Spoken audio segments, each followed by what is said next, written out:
Sunny Hostin, her husband accused of committing federal insurance fraud in a lawsuit. Okay, now let's read this. The lawsuit alleges Hostin knowingly provided fraudulent medical and other healthcare services in exchange for kickbacks and or compensation, and names him among nearly 200 defendants in one of New York's largest RICO cases. Wow.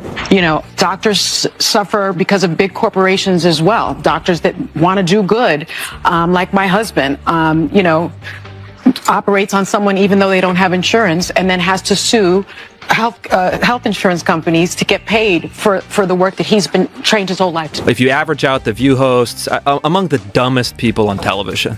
And it's like they say the thing that people are thinking, but they say it very directly, so they expose whatever truth. And what she just said just doesn't make any sense. It's just like so silly to say. It's not. Imagine going on national television every single morning and lecturing the entire country about ethics and accountability. You call out corruption, you challenge powerful institutions, you position yourself as the moral compass guiding viewers through political chaos. Now imagine your own spouse is suddenly accused of being involved in a $450 million insurance fraud scheme named alongside nearly 200 defendants in what is being described as one of the largest RICO cases in New York history. That level of irony does not whisper, it detonates. Because I think Sunny is very intelligent, but she's ideologically captured. Right. You know, I think the other ones, there's a couple of the other ones, don't have to name any names, who are just very dull-minded. But I think Sunny's not one of them. I think she's smart, but captured. And who decides to say it out loud? Not her co-hosts, not the network. It is Joe Rogan sitting behind a microphone calmly dismantling Sunny Hostin and the image she has built over years of moral certainty. In a monologue that spread rapidly across social media, he broke down the contradiction piece by piece, turning her perceived high ground into something that looked fragile and unstable. Today we break down how that moment shifted the conversation and what it could mean for her reputation, her show, and a courtroom fight that is only beginning. Husband's doing something, if he's allegedly doing something like this, you guys would know if your wives were up to some nefarious stuff. Let's just not forget who she is. She's been, for years, lecturing America about morality, inequality, systemic failures, and look at her track record. How many times does she have to go on in the past 2 months and look at the camera and do a legal apology for all the stuff that she said on the show? And then she also, on Trump's win, calling the loss because of uneducated white women that Trump won. We have to know that this is accused. All accused. Yeah, all accused, but he's in the RICO. This is a big RICO case that her husband's in. Just before the holiday season, a lawsuit surfaced alleging that Dr. Emmanuel Hostin knowingly billed insurance companies for medical procedures patients allegedly did not need. The claims focus on arthroscopic surgeries performed on taxi, Uber, and Lyft drivers, and accusations that kickbacks were involved. According to reports, including coverage from Page 6, nearly 200 defendants were listed in what prosecutors described as a sweeping racketeering and corruption scheme worth approximately $450 million. I also hate Joy Behar, so I don't love you, but I also hate that squawking bird, so I hate the whole thing. And frankly, that show, you want to talk about a show that set women back, is The View. You want to talk about that show, if the CIA is engineering, Antifa and fucking the Capitol riot, some crazy misogynist engineered The View, because there's nothing worse than The View. In terms of, like, there are so many brilliant women out there. None of them are on The View. None of them have gone near the set of The View. I mean, they have brought in the lowest tier of the, what is it, the Y chromosome?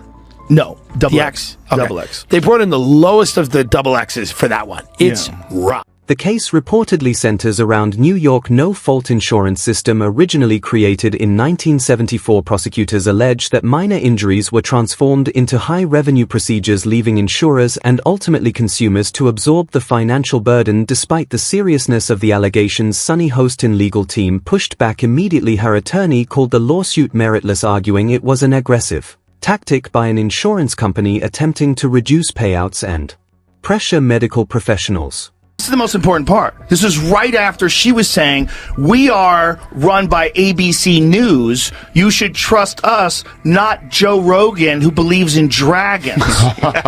So she by saying we should trust them because they're double checked by ABC News, and then making the stupidest fucking statement.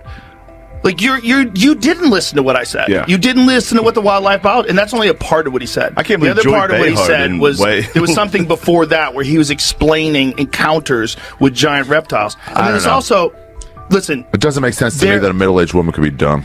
when you're worried about losing your job and Yeah. you're worried about podcasts taking over and who's the source of news, and we said Donald Trump was Hitler, but half the country disagreed with us and he won, and this is fucking great, and Joe Rogan believes in dragons. But in cases that capture public attention, legal denials do not instantly erase headlines when a spouse's name becomes connected to one of the largest alleged white-collar schemes in state history. The narrative moves beyond paperwork and court filings while Dr. Emmanuel Hostin prepares to contest the claims in court. Another trial unfolds in public perception where reputation can shift faster than legal outcomes. In fairness, though, I mean, The View has to be, if you average out The View hosts, among the dumbest people on television.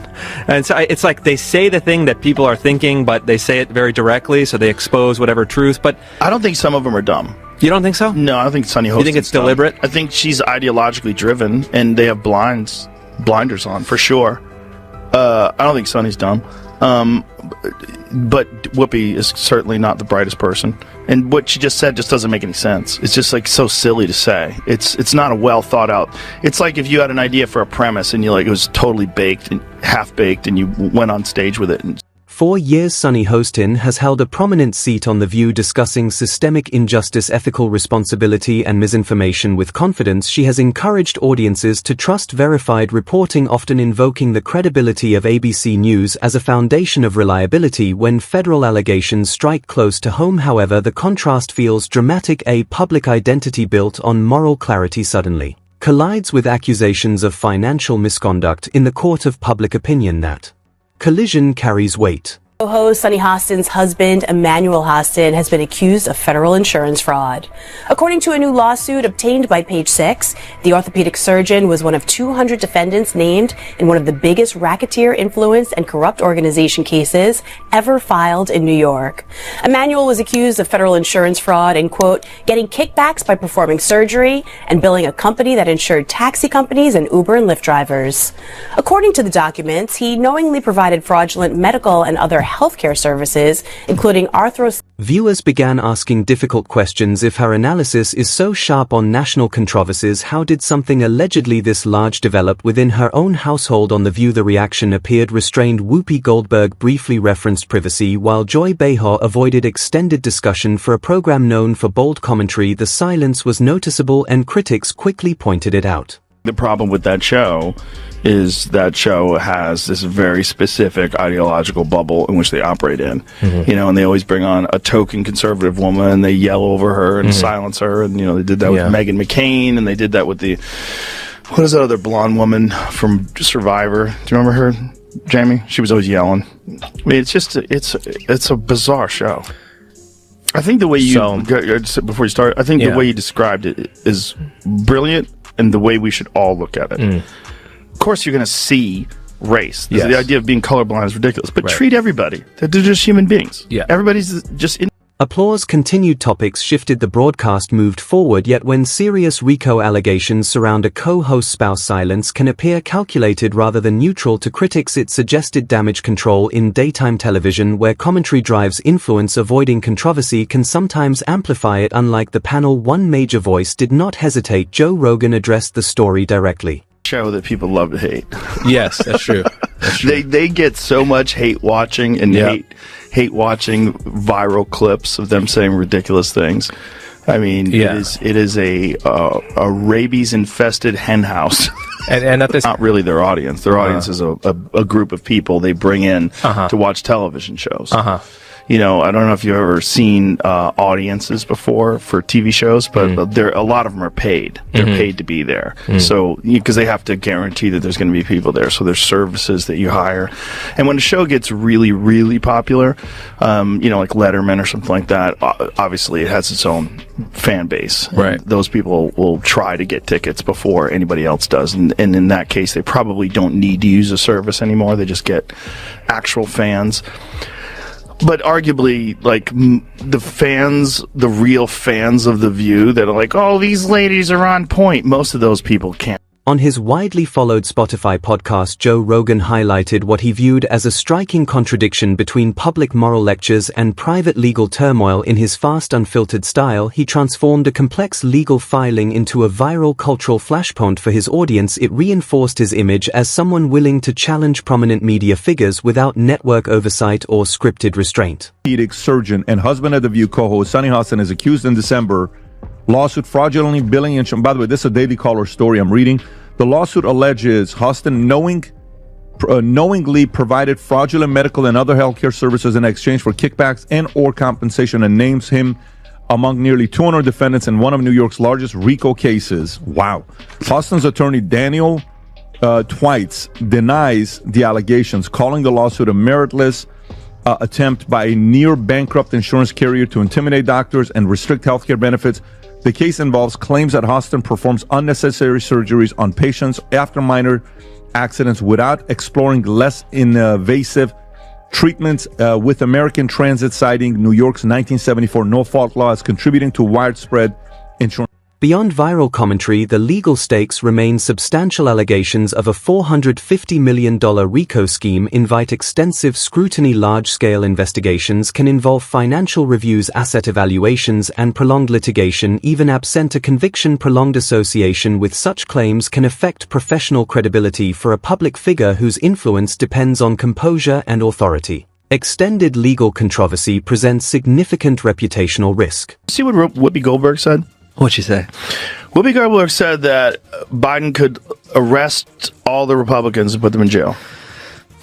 You just need to see how unhinged this kind of thinking is. Well, you know what Joe Biden could do?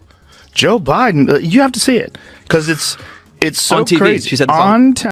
The situation also feeds into a larger debate about mainstream media credibility. Programs like The View have often faced criticism for operating within ideological echo chambers. Now critics argue that scrutiny has turned inward, raising questions about transparency and accountability when institutional trust is already fragile. Moments like this resonate strongly. Meanwhile, independent platforms led by figures such as Joe Rogan continue expanding their reach, especially when positioned as challenges to traditional narratives.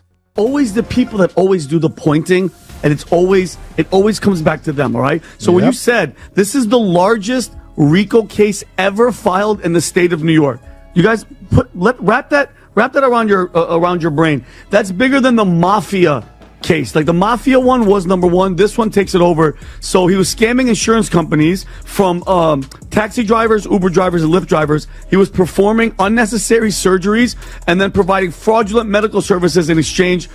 Each measured statement, each avoided discussion becomes part of the evolving story at a time when confidence in institutions remains uncertain. Public figures face intense examination. So what comes next for Sunny Hostin, for The View, and for the network behind it? They confront a decision, address the controversy directly, or continue attempting to minimize its presence, yet in an era where digital commentary spreads instantly and critics amplify every perceived inconsistency. Silence alone rarely resolves the tension. The courtroom process will unfold in due time. The reputational battle is already unfolding everywhere else.